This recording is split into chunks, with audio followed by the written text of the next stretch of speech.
Perfecto. Muy buenos días. Que esté muy bien. ¿Qué tal de calorcito en la mañana? Nada, ¿verdad?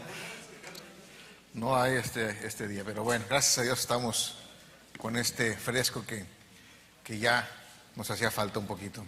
Bien, pues seguimos con el Evangelio según San Juan. Estamos entrando ahora en el capítulo 6 de nuestra enseñanza. Y el título de este pasaje le hemos puesto: Dios sabe lo que se debe hacer. Dios sabe lo que se debe hacer.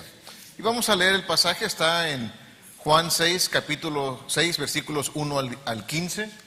Dice: después de esto, recordemos que fue cuando estaba en el estanque de Betesda y que sanó al inválido que llevaba 38 años así. Dice: después de esto, Jesús fue al otro lado del mar de Galilea, el de Tiberias, y le seguía una gran multitud, porque veían las señales que hacía en los enfermos. Entonces subió Jesús a un monte y se sentó ahí con sus discípulos, y estaba cerca la Pascua, la fiesta de los judíos, cuando alzó Jesús los ojos y vio que había venido a él gran multitud. Dijo a Felipe: ¿de dónde compraremos pan para que coman estos? Pero esto decía para probarle, porque él sabía lo que había de hacer. Felipe le respondió: 200 denarios de pan no bastarían para que cada uno de ellos tomase un poco. Uno de los discípulos, Andrés, hermano de Simón Pedro, le dijo: he aquí un muchacho que tiene 5 panes de cebada y 2 panecillos, mas ¿qué es esto para tantos? Entonces Jesús dijo: haced recostar la gente. Y había mucha hierba en aquel lugar, y se recostaron como en número de 5,000 varones. Y tomó Jesús aquellos panes, y habiendo dado gracias, los repartió entre los discípulos, y los discípulos entre los que estaban recostados, asimismo de los peces cuanto querían. Y cuando se hubieron saciado, dijo a sus discípulos: recoged los pedazos que sobraron, para que no se pierda nada. Recogieron pues, y llenaron 12 cestas de pedazos, que de los 5 panes de cebada sobraron a los que habían comido. Aquellos hombres entonces, viendo la señal que Jesús había hecho, dijeron: este verdaderamente es el profeta que había de venir al mundo. Pero entendiendo Jesús que iban a venir para apoderarse de él y hacerle rey, volvió a retirarse al monte él solo. Ahora es importante que veamos este pasaje, es muy rico, tiene muchísima información, muchísima enseñanza para nosotros. Y antes de entrar en desglosarlo, quisiera que primero analizáramos algunos puntos que me parecen que son importantes para poderlo entender en toda su magnitud. Por ejemplo, este milagro que acabamos de leer, el de la multiplicación de los panes, además del de la resurrección, son los únicos milagros que se mencionan en los 4 evangelios. Lo puede encontrar en los 4 evangelios, y de hecho es muy útil verlo en los 4 recuentos, porque lo vamos a ver expresado de maneras diferentes, un poco diferentes. De hecho, Juan es el que más varía de los otros 3. También importante es que las personas que estaban en presencia de Jesús en este capítulo estaban en tránsito del norte de Israel hacia Jerusalén, al sur, para atender lo que leímos, la fiesta de la Pascua.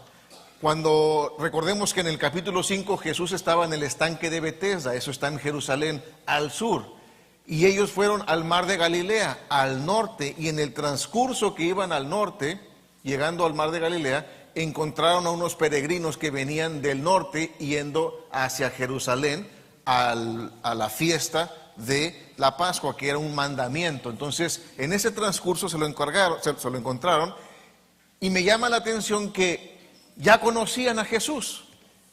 La fama de Jesús, de ver los milagros que había hecho, sobre todo en las sanidades, ya había trascendido el área de Jerusalén, y ya se lo encontraron yendo hacia el sur, y ya sabían de quién era y por eso se acercaron a él. Ahora, un dato curioso es que la palabra denario, la vimos ahí descrita, 200 denarios, obtenemos la palabra que usamos nosotros de dinero. Cuando pregunten de dónde viene la palabra dinero, pues viene de denario. Y era el equivalente al pago de un de un día, de una jornada de un jornalero. O sea, con un denario se podía vivir un jornalero con su familia un día. No era igual a un salario mínimo, porque sabemos que el salario mínimo nada más sirve para multar, porque nadie vive con el salario mínimo.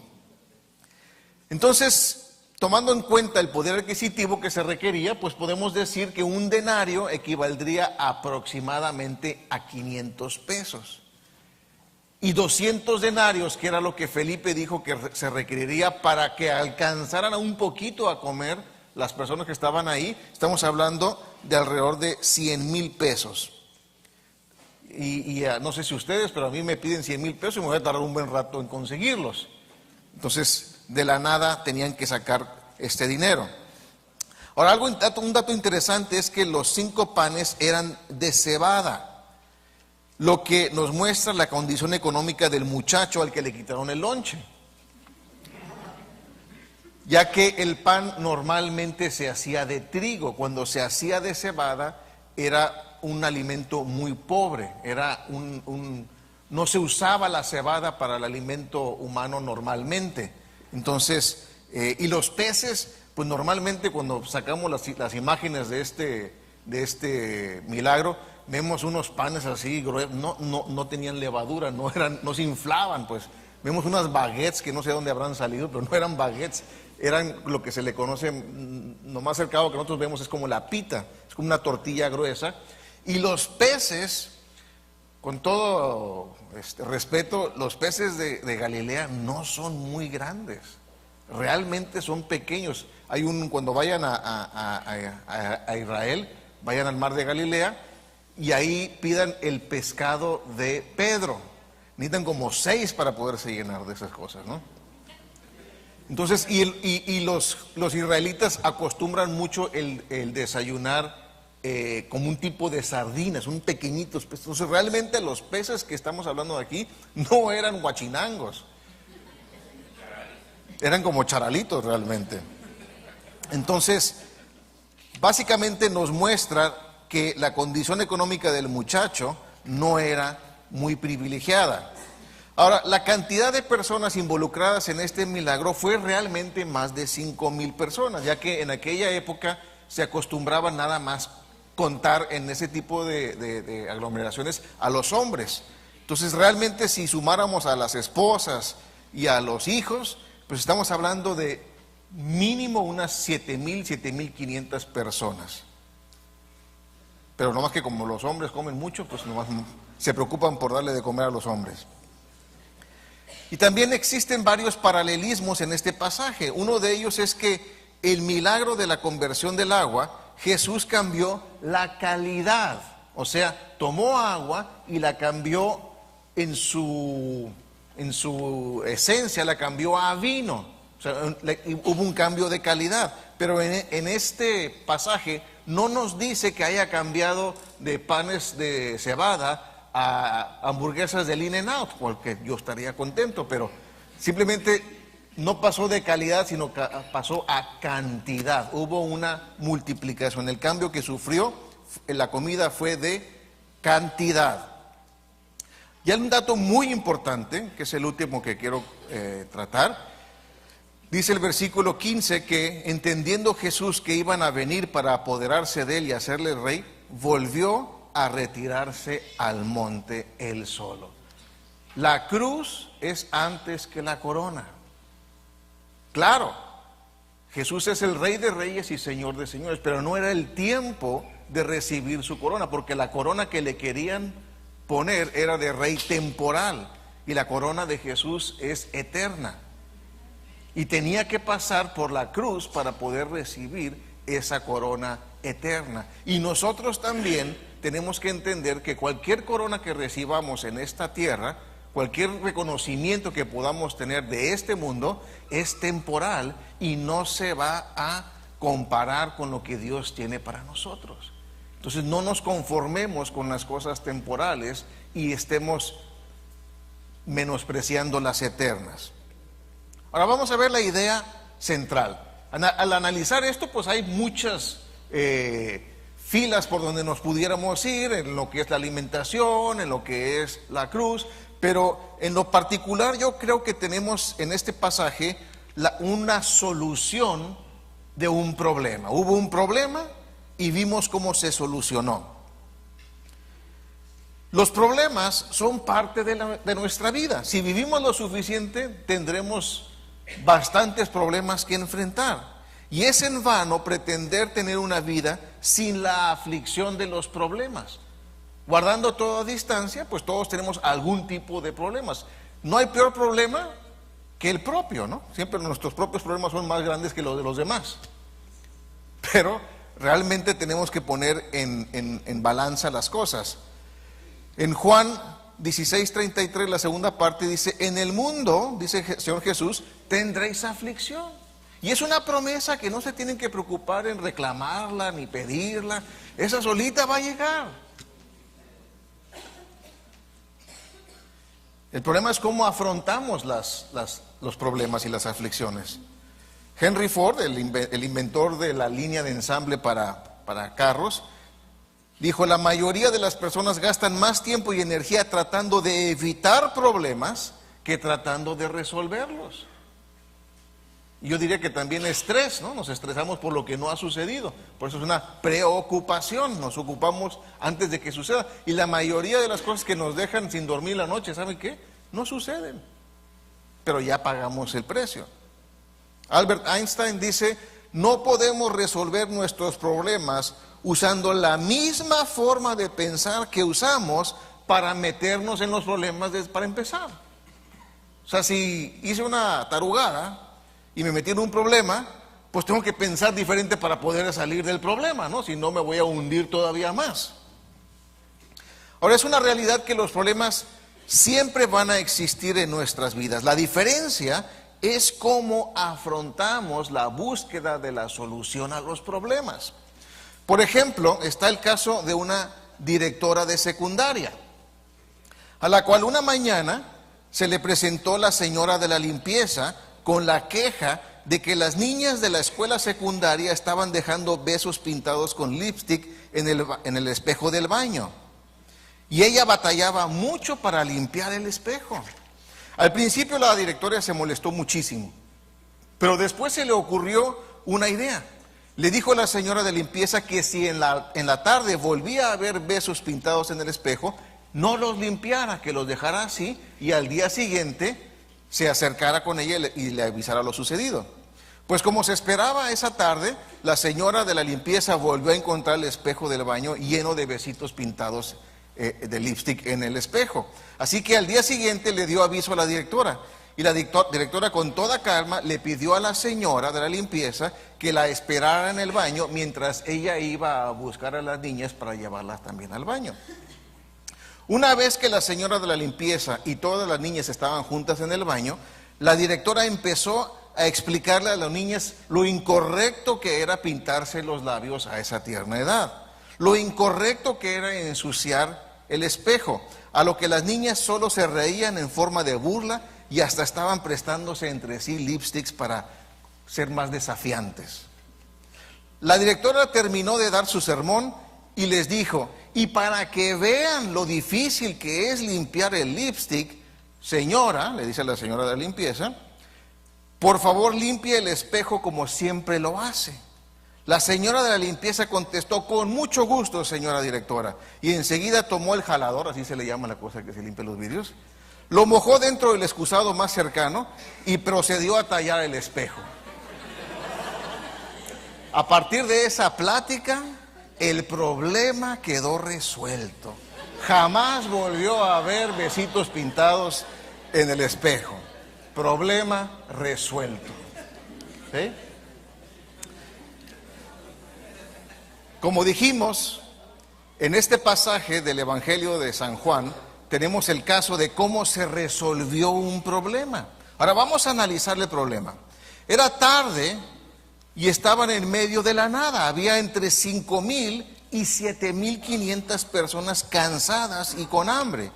Según los otros 3 evangelios, los discípulos se presentaron a Jesús junto con el problema y una solución. ¿No les encanta cuando la gente les trae el problema? Oye, fíjate que tienes este problema y ni yo ni nada que ver, pero bueno, pues ahí te traen el problema, ¿no? Y aparte traen su propia solución. En Marcos 6, 35 al 36 dice: cuando ya era muy avanzada la hora, sus discípulos se acercaron a él, a Jesús, diciendo: el lugar es desierto, está el problema, y la hora ya muy avanzada, parte del problema. La solución: despídelos, para que vayan a los campos, a los Oxxos, a los Walmarts, y compren pan, pues no tienen que comer. Entonces ellos dijeron: mira qué proactivos somos, traemos el problema, pero también le damos la solución. Pero no era realmente una solución válida. No era aceptable. ¿Dónde iba tanta gente a encontrar tanta comida a la vez? Si hoy, en este momento, dijéramos: ¿saben qué? Vamos a hacerle una comida, aunque sea tortas de pescado. ¿De dónde sacaríamos para poder ir y comprar para 7,500 personas? Es realmente difícil la tarea. ¿Y cuánto tardarían en trasladarse si ya estaba oscureciendo? Definitivamente el despedirlos no era una opción correcta. Así que Jesús les da la solución. En Mateo 14, 16 Jesús les dijo: no tienen necesidad de irse, dadle vosotros de comer. Ahora sí que les regresó la pelotita, ¿no? Y Jesús acababa de meter en un problema a sus discípulos: denles ustedes de comer. Y los discípulos, los 12, se juntaron y dijeron: pues, ¿qué hacemos, mano? Ahora ya nos echó la bronca a nosotros. Y empezaron a considerar todas sus posibilidades para llevar a cabo el reto, pero no tenían dinero. Y casi decían entre ellos: pues, ¿cuánto tienes, Pedro? No, pues para el camión, mano. ¿Y tú cuánto tienes? No, pues nada. Porque desde que habían decidido seguir a Jesús, pues realmente no habían trabajado como lo hacían antes, estaban siguiendo a Jesús. Y a lo mejor hasta empezaron a murmurar entre ellos: ¿cómo es que nos pide una tarea tan grande si sabe que no podemos? Ahora, tiempo no tenían porque se les estaba viniendo la noche y estaban lejos de sus propias casas como para ponerle más agua a los frijoles. ¿Cuántas mujeres les encanta que llegan los esposos con 20 amigos hambrientos y danos de cenar? Total, donde comen 3, comen 20 más. Entonces revisaron todos sus propios recursos y se encontraron carentes. Así que fíjense, muchas veces lo tomamos, lo que Andrés le dijo al Señor, como una cuestión de fe, pero realmente fue un reclamo. En el lenguaje original realmente fue un reclamo. Dice en Juan 6:8, uno de sus discípulos, Andrés, hermano de Simón Pedro, le dijo: aquí está un muchacho pobre, un pequeño muchacho que tiene 5 panes de cebada y 2 pececillos. ¿Mas qué es esto para tantos? Entonces le estaba diciendo a Andrés: pues mira, tu reto no podemos, o sea, es insolucionable, no hay solución para esto. Y tan es así que mira, lo único que podemos tener es esto, o sea, esto es todo lo que tenemos, no es nada. No hay nada, estamos carentes para poder hacer lo que tú nos estás pidiendo. Así es que este problema no tiene solución. En principio, lo que les estaba diciendo. Consideraron todos sus recursos y hasta los que no eran suyos, porque le robaron el lonche al muchacho. Sin embargo, se les olvidó considerar su mayor recurso. Se les olvidó considerar su mayor recurso. Y su mayor recurso era Jesús. Hay veces que se nos olvida quiénes somos. En la Universidad de Stanford, en California, una de las universidades más prestigiosas de negocios, en la carrera de administración, en los últimos semestres, creo que en el 8º semestre, tenían una materia que era de administración estratégica, y la maestra cuando empezaba el curso les decía: para el final del curso van a tener $50, van a tener que hacer un equipo, a partir de hoy, hagan equipos de cuantas personas quieran, y se les va a dar $50 para que en un solo día hagan un negocio, y les dice el día que tiene que hacer, hagan un negocio, y el que gane más dinero es el equipo que va a tener la nota más alta. Entonces, pues rápidamente los muchachos normalmente hacían sus equipos y empezaban a discutir pues qué iban a hacer, una venta de limonada, una venta de té, una venta de tacos, y empezaban todo el año podían trabajar en eso, pero la venta se tenía que hacer en un día específico. Entonces, pues tomaban todas las gráficas, todo el mercadeo, cuál era la esquina mejor, dónde había eventos para poder ponerse afuera de los eventos, y tenían que el resultado presentarlo enfrente de todo el gremio académico, de todos los alumnos de la escuela de negocios que iban a salir, que iban a ser egresados en ese semestre, junto con los paneles de los maestros. Entonces el primer equipo pasa y dice, bueno, pues nosotros analizamos todas las opciones y vimos que por la temperatura que había y por la demografía donde estábamos, lo mejor que podíamos hacer era vender limonada, y nuestros $50 lo convertimos en $320. ¡Wow! Pues era casi 6 veces la inversión. Y otro dijo, bueno, pues mire, nosotros analizamos que el mercado de los líquidos ya estaba muy saturado, así es que empezamos a hacer sándwiches y nuestros $50 los convertimos en $365. Uy, pues más. Y así iban cada quien mejorando un poquito hasta que llega el último equipo y dice, nosotros tomamos nuestros $50, lo invertimos sabiamente y ganamos $5,500. Así es que ahora va a pasar el fulano de tal a darles unas palabras. Y pasa un señor trajeado, un ejecutivo trajeado, dice, miren, yo soy un cazador de talentos, un headhunter, aquí voy a dejar mis tarjetas para que al terminar la plática pasen y las recojan. Gracias. Y se fueron. Entonces la maestra pasa al equipo y dijo, ¿y qué fue lo que hicieron? Dije, pues nos dimos cuenta que lo que todo el mundo hacía era vender cosas, pero nosotros nos recordamos que nosotros éramos estudiantes de la universidad más prestigiosa del oeste de Estados Unidos de negocios, y fuimos y le vendimos 2 minutos enfrente a todos los egresados a hacer de esta escuela de negocios a un headhunter para que ofreciera sus servicios, porque ellos cobran una comisión por colocación de ejecutivos, y nos pagó $5,000 por esto. Todos querían hacer las cosas como los demás, y estos fueron los únicos que se acordaron quiénes eran ellos realmente, los estudiantes de la universidad de negocios más prestigiosa de Estados Unidos. Y nosotros así somos como cristianos a veces, se nos olvida quiénes somos y queremos resolver los problemas como el resto del mundo y fracasamos igual que el resto del mundo, porque se nos olvida quiénes somos realmente. Y a ellos se les olvidó que su mayor recurso era Jesús.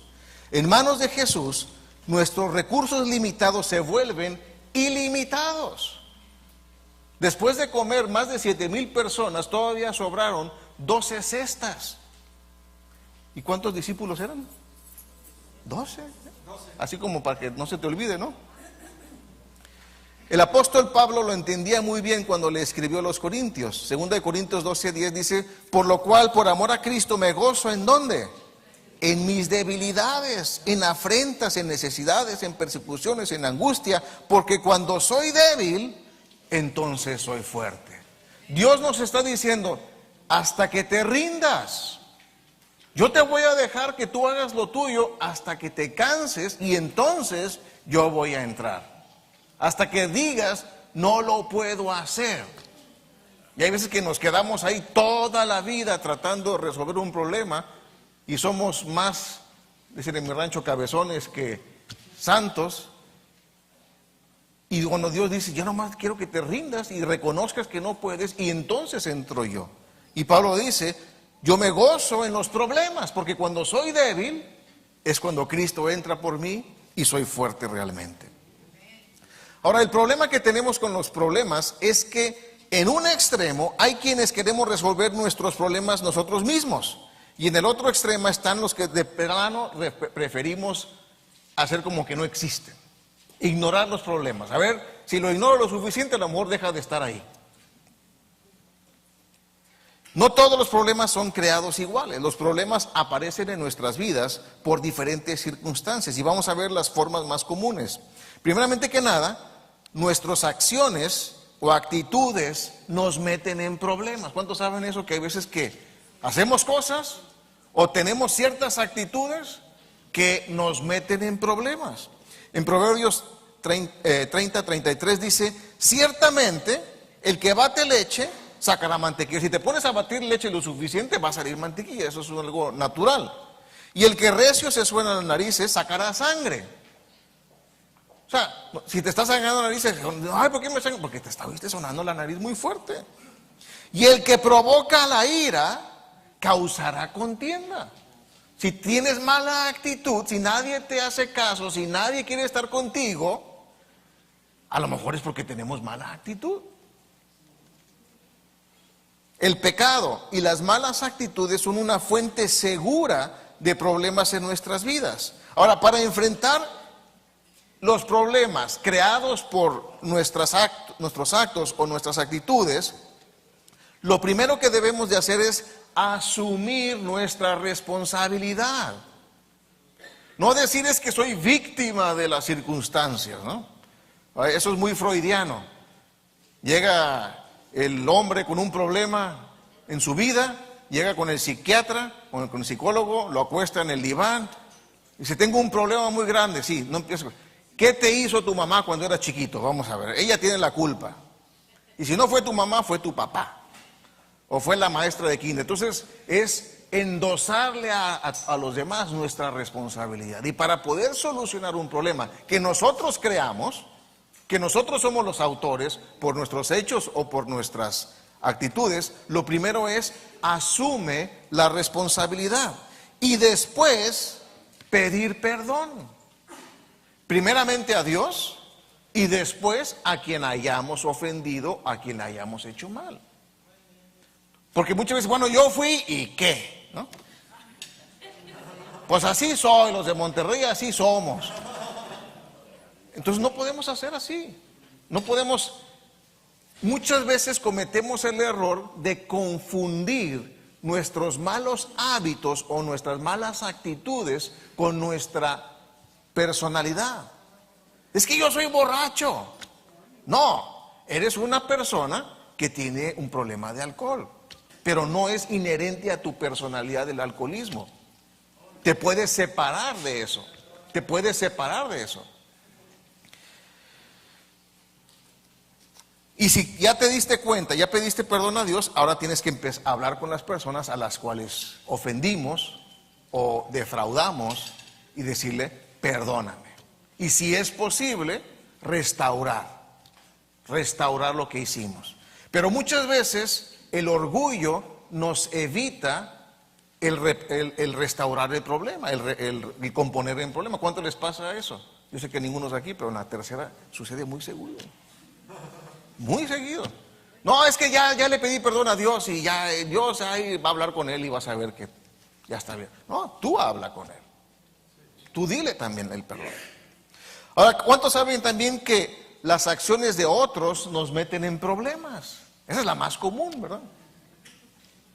Pero ahí también tenemos responsabilidades. En Proverbios 6, del 1 al 5 dice: hijo mío, si salieres fiador o aval por tu amigo, si has empeñado tu palabra, o sea, pero con dinero a un extraño, te has enlazado con las palabras de tu boca y has quedado preso en los dichos de tus labios. Haz esto ahora, hijo mío, y líbrate, ya que has caído en la mano de tu prójimo. Ve, humíllate y asegúrate, y entre paréntesis, de librarte de tu amigo. No des sueño a tus ojos, a que no le des largas, ni a tus párpados adormecimiento. Escápate como gacela de la mano del cazador y como ave de la mano del que arma lazos. Aquí debemos asumir la responsabilidad de no haber puesto límites sanos en nuestras relaciones. Hay problemas que vienen a nuestra vida porque no supimos poner límites sanos en nuestras amistades, en nuestra familia, y de repente el problema de otra persona, ¿qué creen? Ya es problema mío. La codependencia, el salir de aval o fiador por otra persona, es permitir que otras personas nos envuelvan en sus problemas. Y por eso dicen las Escrituras que no nos pongamos en yugo desigual. Ahora, muchas veces lo tomamos con que un creyente no se case o no haga negocios con un no creyente, pero ¿sabe qué? También funciona entre los creyentes, también aplica entre los creyentes. Si tenemos un creyente que es maduro, que se quiere casar con una creyente que es carnal, ¿qué cree que va a pasar? Van a tener problemas. ¿Por qué? Porque están en yugo desigual. Entonces tenemos que saber poner límites sanos. Ahora, también existen problemas por vivir en este mundo. O sea, ni haces nada malo, ni simplemente porque estás aquí. ¿Cuántos varones se acuerdan que les dije que impermeabilizaran su casa desde septiembre? No levante la mano el que no hizo caso, pero están más fuertes por andar cargando las cubetas para ponerlas. Dice Mateo 5:45, para que seáis hijos de vuestro Padre que está en los cielos, que hace salir el sol sobre malos y buenos. No puedes decir, ay, es que el solazo, nada más a mí me está pegando el sol. No te preocupes, todos estamos en la misma ciudad, todos estamos asoleados. Y que hace llover sobre justos e injustos.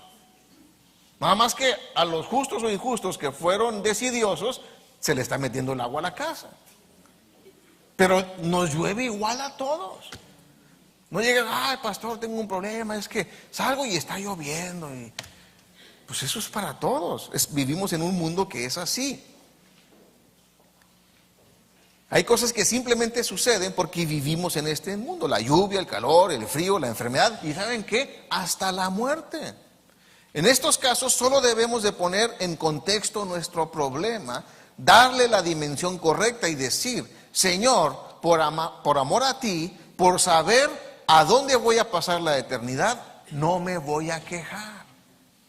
Estas son las que hay que apechugar nada más y no quejarnos, porque eso dice, para que seáis hijos de vuestro Padre.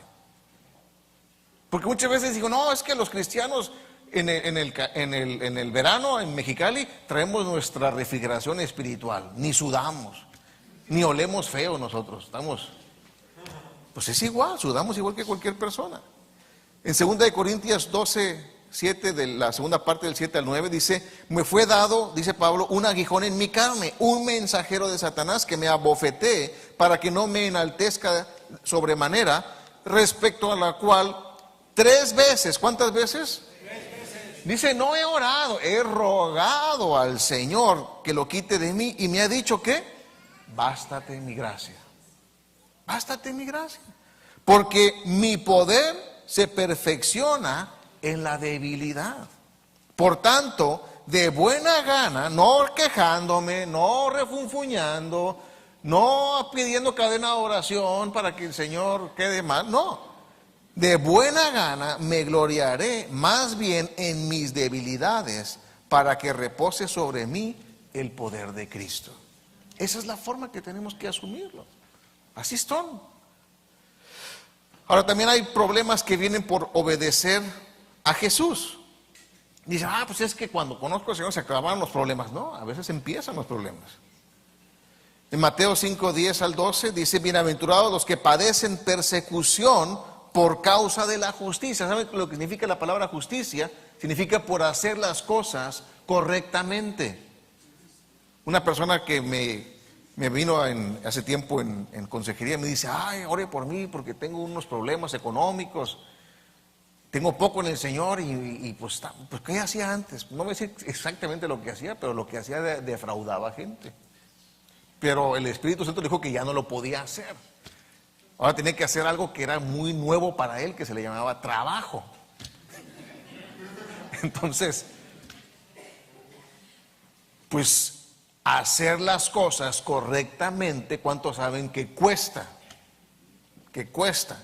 Si no te ha costado nada, es que a lo mejor sigues haciendo las cosas como las hacíamos antes. Dice, porque de ellos, de quienes hacen las cosas justas, es el reino de los cielos. Bienaventurados, o sea, bendecidos sois cuando por mi causa os vituperen y os persigan y digan toda clase de mal contra vosotros, ¿qué? Mintiendo. Gozaos y alegraos porque vuestro galardón es grande en los cielos, porque si persiguieron a los profetas porque así persiguieron a los profetas que fueron antes de vosotros. Y estos son los problemas que vienen por obedecer a Jesús. Son los problemas de los que ni hay que arrepentirse ni pedir perdón, sino solamente orar por aquellos que buscan nuestro mal, por no hacer las cosas que son de este mundo. ¿Cuántas personas vienen al Señor y ya no toman y los amigos le empiezan a dar carrilla, ¿no? El santito, el apóstol, ahí viene, el cristianito, ándale, tómate una cerveza. Ahora sí te la regalan. ¿Cuántos saben que te la regalan ahora cuando ya no quieres tomar? Fúmate un cigarro, mira, te regalo una cajetilla. Ahora salen todos muy espléndidos, ¿no? Y cuando empezamos a hacer las cosas correctamente, van a venir ese tipo de cosas. Sino que hacemos las cosas en justicia de Dios, es decir, justamente como Dios quiere que las hagamos. A quienes soportan esto, Jesús les llama bienaventurados. Así que si estás en este problema, dale gracias a Dios. Oye, Hugo, pero no siento con muchas ganas de darle gracias. No importa. Por fe, dale gracias a Dios.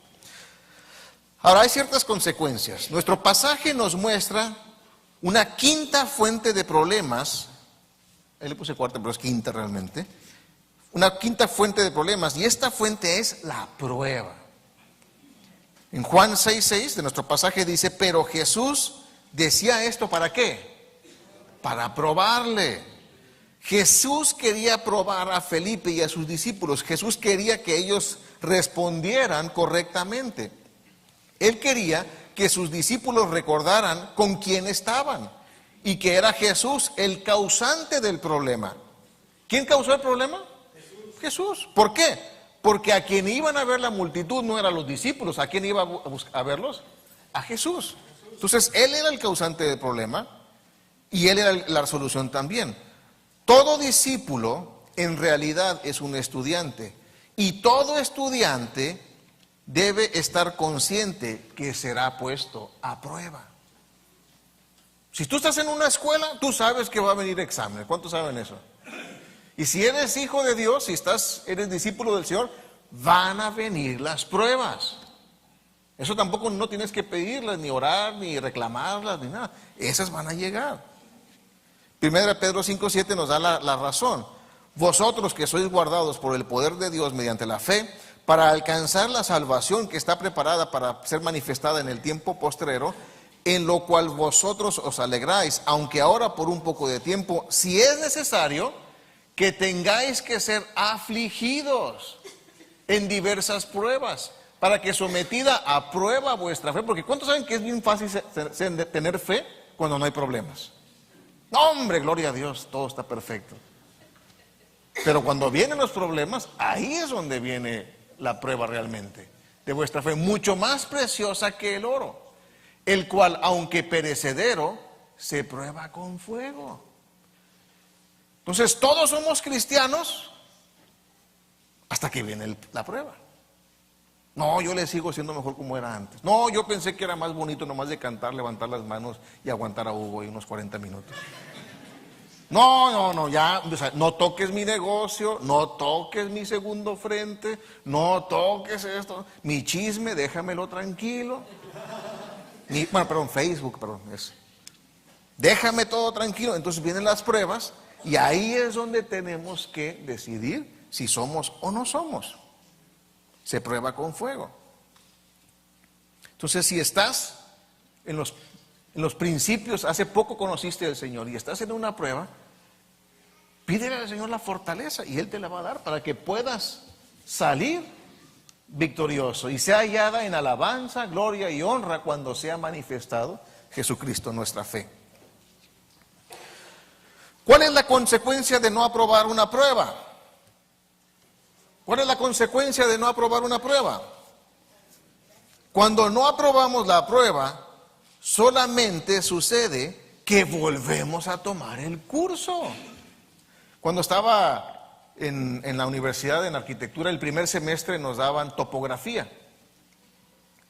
Y resulta el esquema donde yo estaba era, tomabas tu primer examen, se le llamaba primera oportunidad. Si reprobabas, podías pasar a segunda oportunidad, que era un examen muy rápido después. Y si reprobabas, ibas a tercera, que era volver a tomar todo el curso, reprobabas el curso. Y si tomabas el tercer y reprobabas otra vez, te ibas a cuarta oportunidad, que era el examen extraordinario. Y si reprobabas cuarta oportunidad, te ibas a N. Así se le decía, a N. Significa que, pues hasta que haya otro examen, vuelves a presentar. Ya no podías tomar ningún otro curso hasta que aprobaras esa materia que tenías en N. Yo tomé el curso de topografía, lo pasé, y unas amigas, unas compañeras, reprobaron en primera, reprobaron en segunda, reprobaron en tercera, reprobaron en cuarta, reprobaron en la primera N.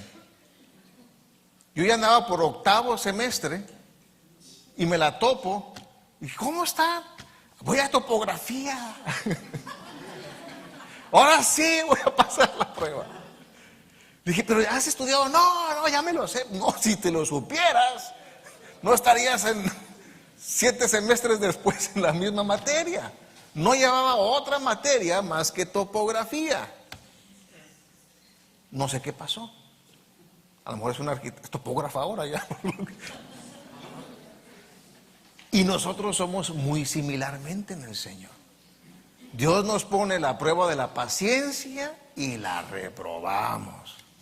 Volvemos a tomar el curso, nos pone a otra vecina chismosa y la reprobamos.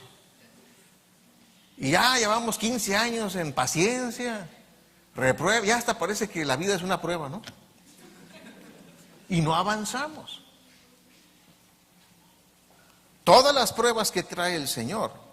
Mucha gente dice, no pidas paciencia. No, aunque no la pidas, es una prueba que tenemos que pasar a fuerza. Es como decir, no pidas topografía, entonces es parte del curso, es parte, tienes que pasarlo. Y es parte del fruto del Espíritu, no la topografía, sino la paciencia. Definitivamente los discípulos no aprobaron la prueba en nuestro pasaje, no la aprobaron. Y para muestra de ello, vemos que la tuvieron que ir a segunda oportunidad. Fíjense lo que dice el Mateo. Dice, y entendiendo Jesús les dijo, ¿por qué pensáis dentro de vosotros, hombres de poca fe, que no tenéis pan? ¿No entendéis aún, ni os acordáis de qué? De los 5 panes entre 5,000 hombres. ¿Y qué creen? No la pasaron porque hubo otra prueba. ¿Y cuántas cestas recogiste? Ni de los 7 panes, entre otros 4,000. Espérense, todavía falta otra prueba. Y tampoco la pasaron. ¿Cómo es que no entendéis que no fue por el pan que os dije que guardaseis de la levadura de los fariseos y de los... Ellos estaban todavía en topografía. Todavía le estaban dando vueltas. Ahora, Jesús quería que llegaran delante de él, no quejándose de la prueba ni del escaso, de lo escaso de sus propios recursos, como lo hizo Andrés al tomar el pequeño almuerzo del muchacho, sino que reconociendo sus necesidades y entendiendo que todo lo puedo en Cristo que me fortalece. Todo lo puedo en Cristo que me fortalece. Lo que me echen, yo lo puedo en el Señor. Dios quiere que lleguemos al final de nuestras capacidades. Dios quiere que entendamos que por muy fuertes que nos sintamos, por muy autosuficientes que nos creamos, realmente no lo somos. En Apocalipsis 3:17 dice, porque tú dices, yo soy rico y me he enriquecido y de ninguna cosa tengo necesidad. Y no sabes que tú eres desventurado, miserable, pobre, ciego y desnudo. La diferencia de las perspectivas es todo. Dios quiere que reconozcamos que ante todas las tribulaciones de la vida, aunque queramos resolverlas nosotros mismos, no podremos tener las respuestas para todo, y sobre todo ante el último problema que todos enfrentaremos, la muerte. Bien dice nuestro dicho popular, todo tiene solución, menos la muerte. Y en nuestras propias capacidades tenemos problemas de dinero, y hacemos, trabajamos más, pero descuidamos a la familia. Y después, cuando descuidamos a la familia, dejamos de trabajar para tratar de corregir lo que no hicimos antes, y de repente ya no tenemos dinero.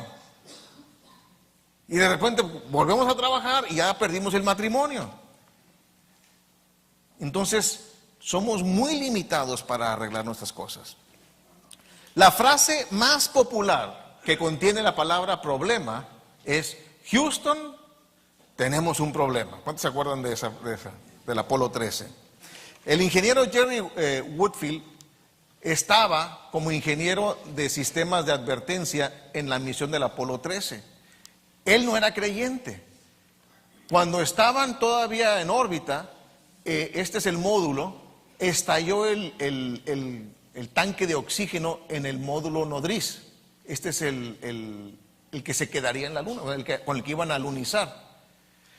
Estalló el oxígeno y con eso vinieron una serie de problemas muy graves, que no tenían cámaras antes para poder ver los problemas. Ellos no sabían qué eran, nomás podían ver lo que la telemetría les mandaba, que había poco oxígeno, que había pocas baterías, y con eso tendrían que solucionar el problema.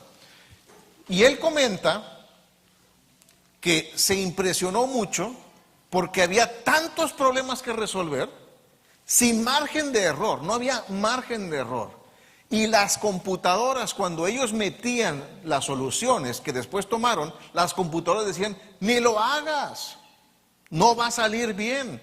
Y la misma computadora decía, en sus propias palabras, decía: se requiere de un milagro para que esto se arregle.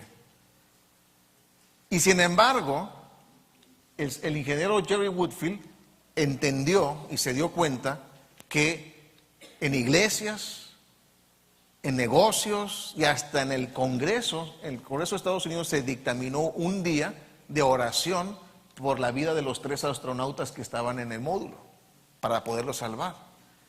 Y él comenta que decisión tras decisión no había otra opción más que esa, y de alguna manera ellos les salía la respuesta, y salía perfectamente bien. Y la última respuesta que necesitaban era cómo meter un tubo redondo en un recipiente cuadrado.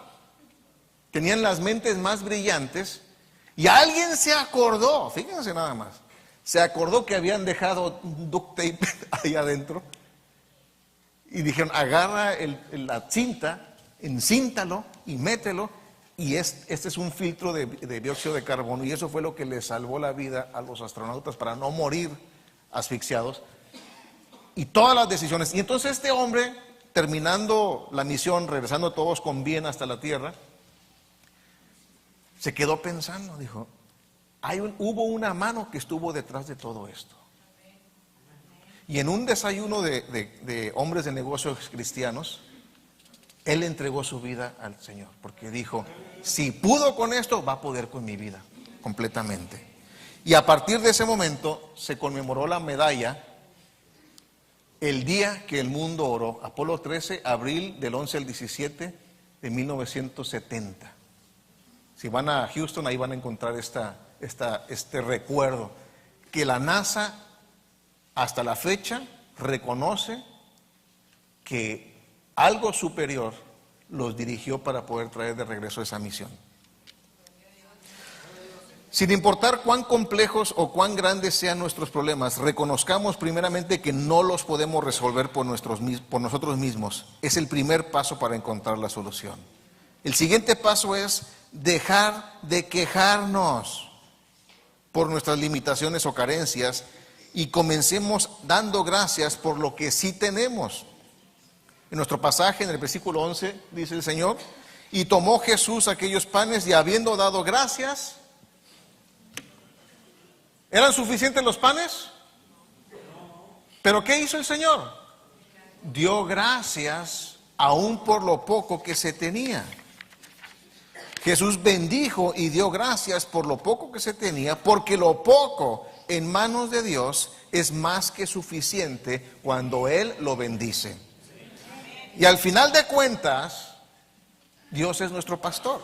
Y este es el último paralelismo que yo encontré. En nuestro pasaje dice Entonces Jesús dijo, haced recostar la gente.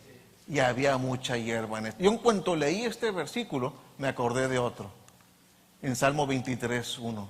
El Señor es mi pastor, nada me faltará. En lugares de delicados pastos me hará descansar. Junto a aguas de reposo me pastoreará. ¿Es el Señor tu pastor? ¿Estás confiando en Él? Descansemos en el Señor. Él sabe lo que se debe de hacer. Vamos a orar. Señor, tú conoces a cada persona que está en este lugar, Señor. Tú conoces sus aflicciones, tú conoces sus problemas, Señor. Y Padre, te pedimos que en este día tu Espíritu Santo hable a ellos y les muestre la fuente de su problema, ya sea por un pecado, por una mala actitud, porque simplemente es un problema que puede estar para todos nosotros, Señor, por vivir en este mundo, por la razón que sea que esté ese problema en su vida. Te pedimos que tu Espíritu Santo les muestre cuál es la fuente y que recuerden que tú eres la solución, Señor. Hay personas que están con problemas económicos y se están preguntando qué pueden hacer con una carrera, qué pueden hacer con sus limitaciones.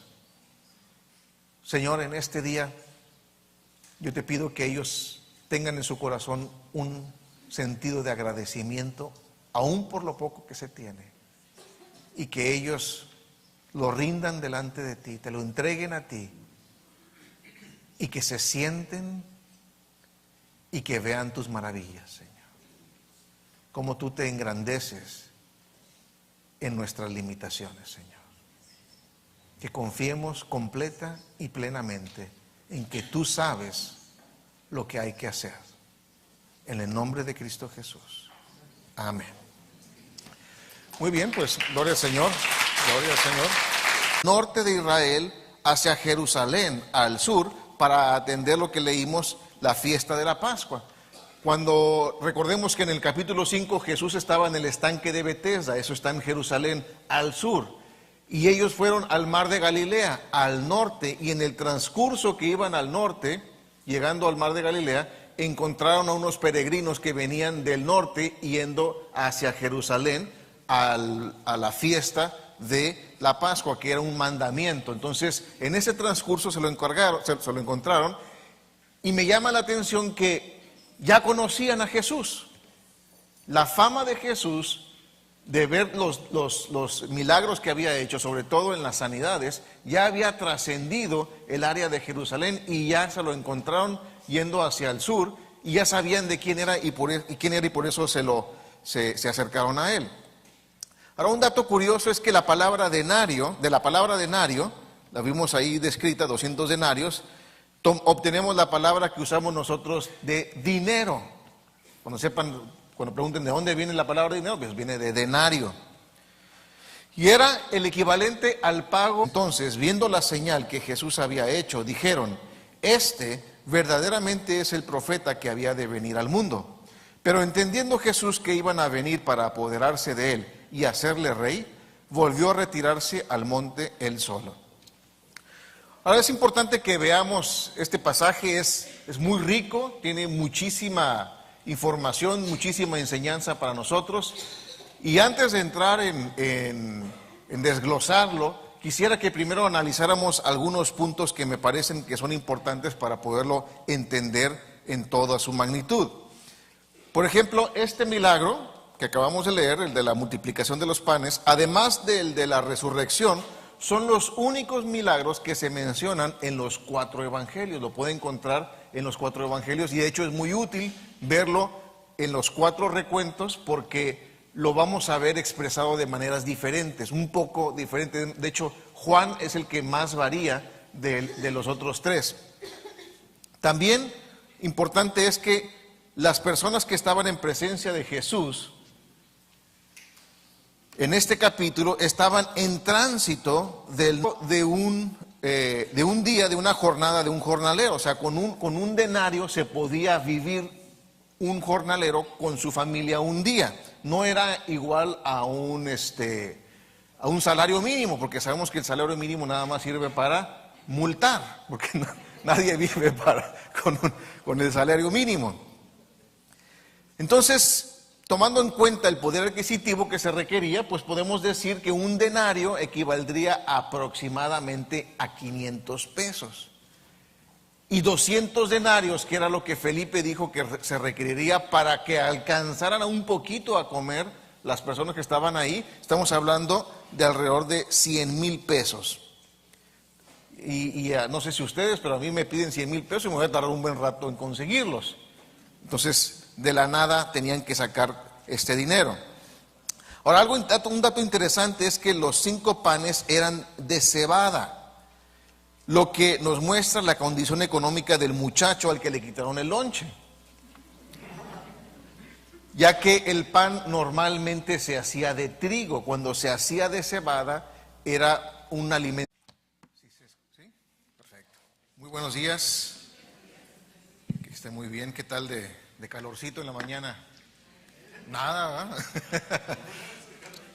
No hay este día, pero bueno, gracias a Dios estamos con este fresco que ya nos hacía falta un poquito.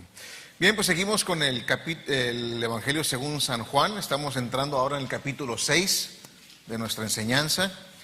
Y el título de este pasaje le hemos puesto: Dios sabe lo que se debe hacer. Dios sabe lo que se debe hacer. Y vamos a leer el pasaje, está en Juan 6, capítulo 6, versículos 1 al 15.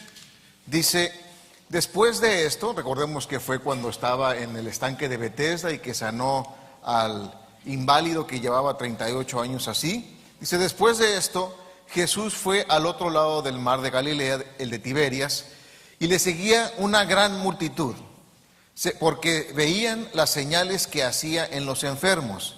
Entonces subió Jesús a un monte y se sentó ahí con sus discípulos, y estaba cerca la Pascua, la fiesta de los judíos, cuando alzó Jesús los ojos y vio que había venido a él gran multitud.